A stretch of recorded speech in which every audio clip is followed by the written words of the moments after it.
Le Real Madrid qui écrase le Borussia Dortmund, immortel, infatigable, insubmersible, et tous les adjectifs possibles pour démontrer que le Real Madrid, c'est quand tu vois la première mi-temps et leur incapacité à réagir, quand tu vois la première mi-temps et comment ils se font trouer, quand tu dis en première mi-temps, tu te dis le Real Madrid a des problèmes partout, dans la récupération, dans la projection, dans le repli surtout défensif, dans l'aspect défensif surtout quand tu vois les erreurs et le vide. Et, en premier mi-temps, tu te dis Rudiger n'est pas en forme, Rudiger. Et en deuxième mi-temps, tu te dis Rudiger c'est le meilleur défenseur du monde, tu te dis que Vinicius est un monstre, tu te dis que cette équipe est incroyable.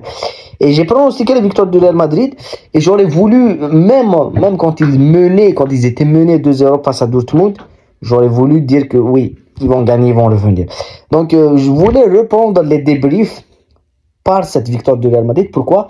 Parce qu'à chaque fois que je vais débriefer un match, j'ai vu des mauvaises prestations du Real et tout. Je veux pas parce que sinon on va se dire que je débriefe que quand j'ai entendu ça. C'est assez faux parce que le Real Madrid perd rarement. Donc c'est impossible que je débriefe que des défaites du Real parce que ça perd une fois. Et même quand ils ont perdu, je pense, contre Lille, j'ai pas fait de débrief. Mais ce soir, je dois faire le débrief parce que il y a le Classico qui vient. Donc on va analyser ce match. On va débriefer demain le Bayern et le Barça. Et il y a quelques jours, il y aura le Classico. Juste pour dire que le Real Madrid a gagné avec ce qu'ils savent faire depuis des années. Pas depuis longtemps, parce que je pense qu'on a tout changé dans l'histoire. On a dit que c'est une équipe qui était insubmersible en Europe, alors que je pense que ça fait partie aussi d'Ancelotti, ça fait partie de Perez aussi. Que c'est des gens qui ont insufflé cette capacité à transcender toujours et à ne pas abdiquer. Il n'y a pas de pression sur le dos des merengues. Quand ils rentrent, ils ont 15 Ligues des Champions. S'ils perdent, qu'est-ce que ça va changer? Mais championnat, ils sont à l'aise, ils vont gagner la 16e. Ils vont faire ça. Mais avant, ils étaient un petit peu fébriles. On se rappelle d'une période où ils n'avaient pas cette capacité à revenir face à des équipes comme Lyon, face à des équipes un peu moins. Voilà, on se rappelle de Monaco et tout, certaines périodes.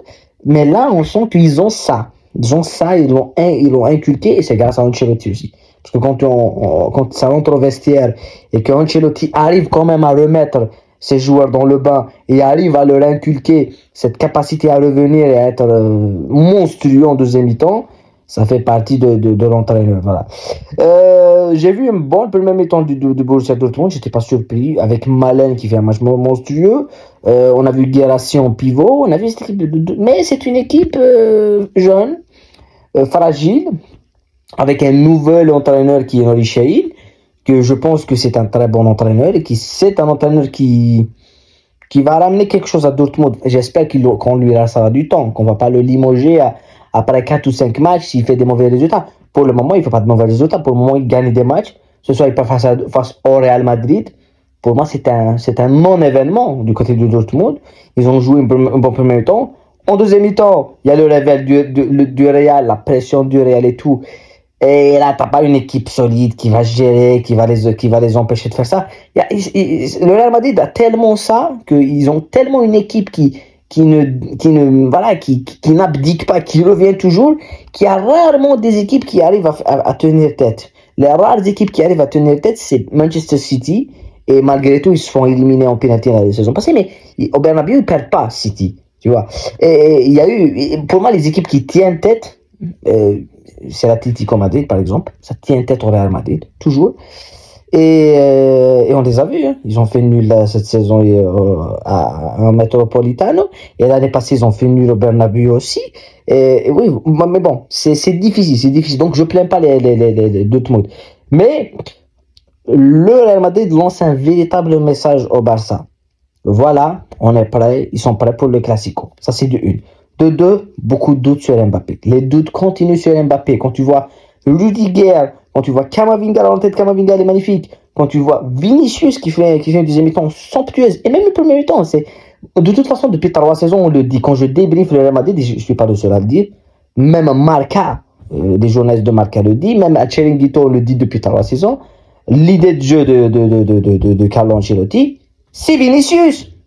C'est Vinicius. C'est lui l'idée de jeu. Donc, si Vinicius n'est pas en forme, ce soir, le Real Madrid ne revient pas.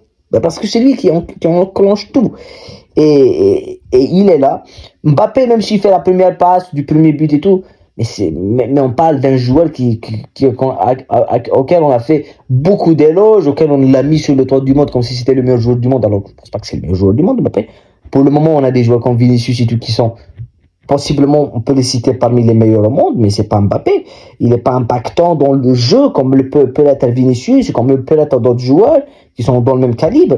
Donc, voilà, c'est un test. Et voilà, le Real Madrid est là et ils sont lancés. Et on attend le Classico avec impatience. En tout cas, demain, Barcelone, Bayern Munich. On va faire un pronostic du jeu, bien sûr, sur ça. Je vois un match où le Bayern sera beaucoup plus à l'aise parce que le Barça se cherche, mais le Barça a un effectif qui n'ont pas n'ont pas la saison passée, par exemple, ou même la saison d'avant, quand Xavi arrive et on se rappelle tous du match du Barça à Munich, où ils perdent 2-0 alors qu'ils sont supérieurs au Bayern. On se rappelle tous de ce match-là. Et après la défaite face à l'Inter, il faut se dire que cette équipe du Barça, cette saison, a un effectif beaucoup plus mûr.